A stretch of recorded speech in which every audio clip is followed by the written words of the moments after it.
Hello guys, welcome back to my channel. তো প্রথমেই দুটো জিনিস আমি বলে রাখি।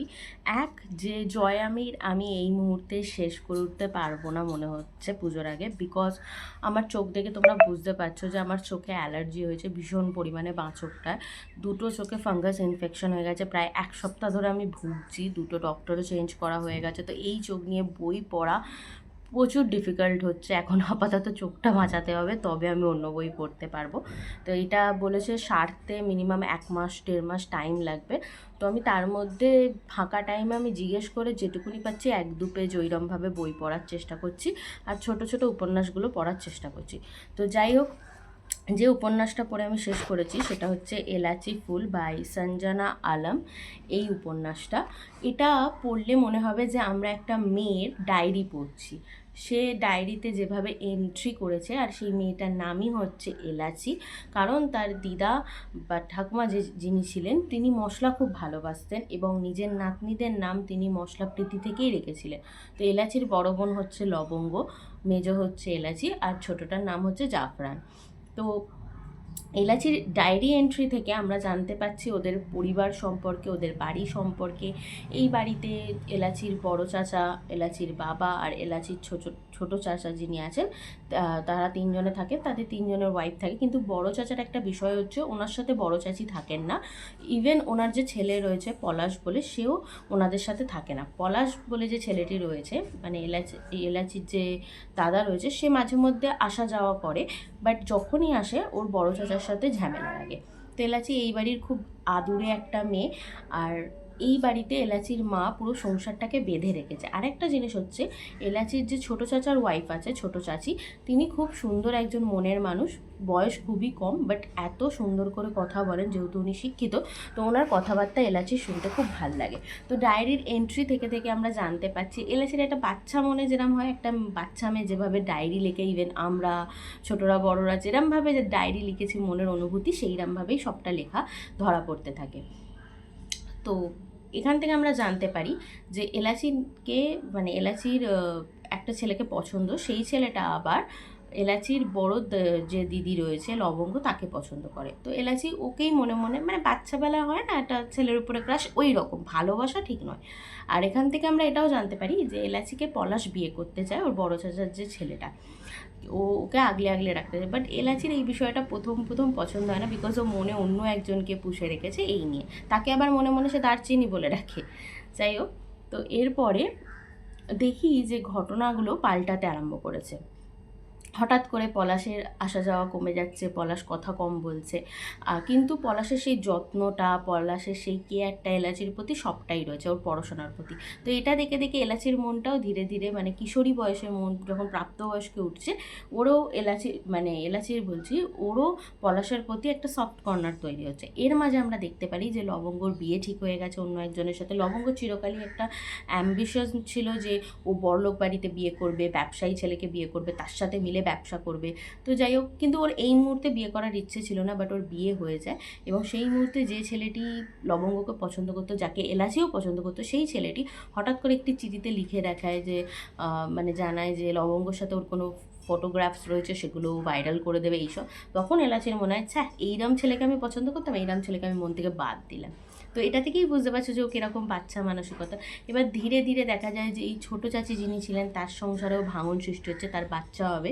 এবং বাচ্চা হওয়ার টাইমে তার, মানে যখন তার ছোটো চাচি বিয়ে করে এই পরিবারে এসেছিলো, তখন ছোটো চাচির ফ্যামিলি কেউ মেনে নেয়নি, পালিয়ে বিয়ে ছিল। বাট পরে বাচ্চা হওয়ার টাইমে ওনারা মেনে নিয়েছেন এবং কয়েকদিন মেয়েকে বাপের বাড়ি নিয়ে গিয়েও রেখেছিলেন। হয়তো সেই মুহূর্তে ওনার ফ্যামিলি ওনাকে পড়াশোনাটা কন্টিনিউ করার ডিসিশন বা ইন্সপিরেশন দিয়েছিল যে তুই পড়াশোনাটা কন্টিনিউ কর, আমরা তো মেনেই নিচ্ছি, যেহেতু তুই ভালো স্টুডেন্ট ছিলিস। তো এই বিষয়টা নিয়ে ওর ছোটো চাচা আর ছোটো চাচির মধ্যে ঝামেলা সৃষ্টি হয়, কারণ ওর ছোটো চাচা চায় না যে তার ওয়াইফ পড়াশোনা করুক, একটা ভালো জায়গায় যাক, কারণ সে নিজে কৃষিকাজ করছে। একটা ইগো প্রবলেম, এই থেকে ছোটো চাচার সংসারটাও ভেঙে যায়, ছোটো চাচি চলে যায় নিজের বাচ্চা হওয়ার পরে। এরপরে আমরা দেখতে পারি লবঙ্গও সংসার করে উঠতে পারেনি, মানে ও যেরামটা ভেবেছিল যে ব্যবসায়ী ছেলেকে বিয়ে করলে হ্যানা হবে ত্যানা হবে, সেরকম কিছুই না। উল্টে ও যেহেতু ননির পুতুল ছিল শ্বশুরবাড়িতে, ওকে অনেক কথা শুনতে হচ্ছে, ইভেন ওর বড় ওকে কথা শুনতে হয়। দিনের শেষে এসে একটা বউয়ের যে ডিউটি সেটাও সে এক্সপেক্ট করে। এই সবগুলো নিতে নিতে লবঙ্গ ফেড আপ হয়ে যায়, মানসিকভাবে অন্যরকম হয়ে যায়, একটু মানসিক ভারসাম্যহীন হারিয়ে ফেলে। লবঙ্গরও বাচ্চা হওয়ার কথা হয়। একদিন আবার সে বাচ্চা হয়ে যাওয়ার পরে তার যে প্রাক্তন ছিল সেই ছেলেটির সাথে সে পালিয়েও যায়, কিন্তু সেখানেও সে চিঠি লিখে জানায় যে আমি একে ভালোবেসে পালাইনি, জাস্ট আপাতত এই সংসারের ঝুট ঝামেলা থেকে। তো এইখানে এই পুরো উপন্যাসটাই এরকম না পাওয়া, মানে একটা সুন্দর সংসার কি করে ভাঙছে সেটা তোমরা দেখতে পাবে। বাট সত্যি কথা বলছি, এই উপন্যাসটা পরে আমার একটু খারাপ লাগেনি, এতটা বাস্তববাদী না। মানুষ পরিস্থিতির চাপে পড়ে পাল্টায়, মানুষ কখনো এক থাকে না, এই উপন্যাসটা খুব সুন্দরভাবে দেখিয়েছে। সেরকমভাবেই পলাশ আবার হট করে এসে এলাচিকে বলে যে আমি তোমায় বিয়ে করতে পারবো না। পরে আবার এলাচির যখন পড়াশোনায় ভালো মনে হয়, এলাচি ওকে ফিলিং মানে মনে মনে বুঝতে পারে যে আমি পলাশকেই ভালোবাসি, তখন আবার ও নিজেকে শক্ত করে নেয়। যাই হোক, এরপরে যখন ঢাকা শহরে ও হায়ার স্টাডিজের জন্য যায়, তখন পলাশ ওকে অনেকটা হেল্প করে, পলাশ ওর সাথে ঘুরে বেড়ায়। তখন পলাশের আবার মনে হয়, আবার এখান থেকে আবার আমরা জানতে পারি যে পলাশ ওকে বিয়ে করতে চায়নি, কারণ পলাশের একটা পাস্ট রয়েছে। ও মনে করেছিল সেই মুহূর্তেও পলাশ মনে করেছিল ওই মুহূর্তে এলাচিকে নিজের সাথে জড়াবে না, কিন্তু ও এলাচিকে মন থেকে ভালোবাসে, এবং সেই পাস্টটা কি এরা কেউ জানে না। তো এরকম চলতে থাকে। একদিন বড় চাচা মারা যান, সেই মুহূর্তে জানা যায়, স্পয়লার অ্যালার্ট, যে ওদের বাড়িতে একদিন ডাকাত পড়েছিল। তখন ওই বড় চাচি যিনি ছিলেন, বড় চাচার ওয়াইফ, তাকে ডাকাত সর্দার একটা রাত নিজের রুমে বন্ধ করে রেখেছিল। তারপরেই পলাশকে নিয়ে সে সন্তান সম্ভব হয়। তো বাড়ির মধ্যে একটা এরকম ধারণা রয়েছে যে পলাশ হয়তো ওই বাড়ির রক্তই নয়। তো সেই নিয়ে প্রায় ঝামেলা হতো। বড় চাচিকে তার বাপের বাড়ি পাঠিয়ে দেওয়া হয়েছিল, ইভেন পলাশও ওখানে থাকতো। মাঝে মধ্যে সে যখন এখানে আসতো, তার মেন ঝগড়ার রিজন এটাই ছিল যে সে তার বাবাকে ডিএনএ টেস্ট করতে বলতো, এবং ওই বড় চাচা ওই ডিএনএ টেস্টটা করতে চাইনি একটাই কারণে, যদি অন্য কোনো রিজন বেরোয় তাহলে তিনি সেটা মেনে নিতে পারবে না, কারণ তিনি মনে মনে পলাশকে ছেলেই ভাবতেন। তো এরপরে মারা যাওয়ার পরে পলাশ ডিসিশন নেয় যে ওর মাকে নিয়ে আমেরিকায় চলে যাবে, কারণ যে মানুষটার থেকে ও ছোট থেকে আলাদাই ছিল সেও আজকে মারা গেল। সে এখন তার সম্পত্তি লিখে দিয়ে গেছে, বেঁচে থাকতে সে কাছে ছিল না। পলাশ এগুলো নেবে না। আর পলাশ খুব আত্মসম্মান মর্যাদা সম্পন্ন একটা ছেলে, এটা তোমরা এই বইটা পড়লেই জানতে পারবে। বাট ও এলাচিকেও খুব ভালোবাসে। তো যখন পলাশের বাবা ওকে সমস্ত সম্পত্তি লিখে দিয়ে যায়, তখন পলাশ বলে যে সে এসব কিছুই নেবে না, সে আমেরিকা শিফট হয়ে যাবে, তার মাকে নিয়ে সে ডাক্তারি পড়ছিল। ওই মুহূর্তে ও আবার এলাচিকে বলে যে আমি তোকে খুব ভালোবাসি, আমাদের রিলিজিয়ানে তো কাজানের বিয়ে হওয়া আছে, আর আমার মনে হচ্ছে আমি তোর রক্তও নই, তো আমরা চাইলে বিয়ে করতে পারি, কিন্তু তোকে আমার সাথে আমেরিকা যেতে হবে, যাবি?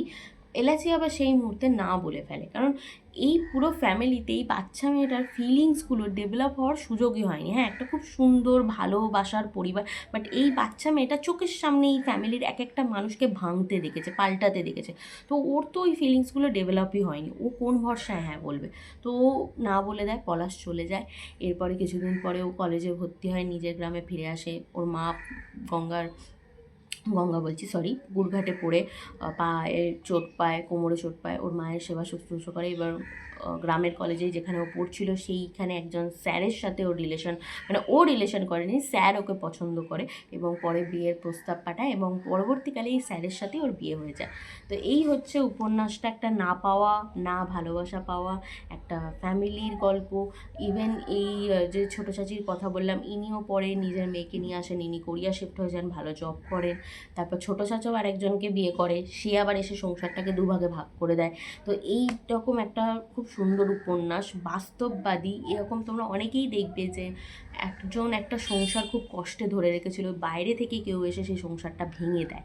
5টা আঙুল 5 রকমের হয় না। ইভেন আমরা ছোট থেকে আমরাও অনেককে ভালো লাগে, ভালোবাসি, বাট বড় হয়ে বুঝতে পারি ওটা কীরকম বোকামি ছিল। পরিণত বয়সে সেটাকে পিছনে ফিরে দেখলে হাসি পায় যে বাবা আমার চয়েস ওরম ছিল। তারপর আমাদের অনেকেরই প্রথম ভালোবাসাটা অসম্পূর্ণ থেকে যায়, যেমন এলাচির প্রথম ভালোবাসা পলাশ ছিল, পলাশেরও প্রথম ভালোবাসা এলাচি ছিল, কিন্তু এদের দুজনের ভালোবাসা পরিণাম পায়নি। সবচেয়ে মোদ্দা কথা যেটা হচ্ছে, বাস্তব কথা, যেটা শুনলে খারাপ লাগবে, বাট এটা 1 নম্বর সত্যির কথা, যে কারোর জন্য কোনো কিছু থেমে থাকে না কারোর জীবনে। এই কথাটা আমি তোমাকে ছাড়া বাঁচবো না বা তোমাকে ছাড়া আমার চলবে না, এটা খুবই ভুল কথা। যারা করে না, যারা জীবন যুদ্ধে হেরে যায় তাদের বিষয়ে আমি বলতে পারবো না। বাট হ্যাঁ, এটা আমিও দেখেছি, কারোর জন্য কোনো কিছু থেমে থাকে না, জীবন চলতে থাকে।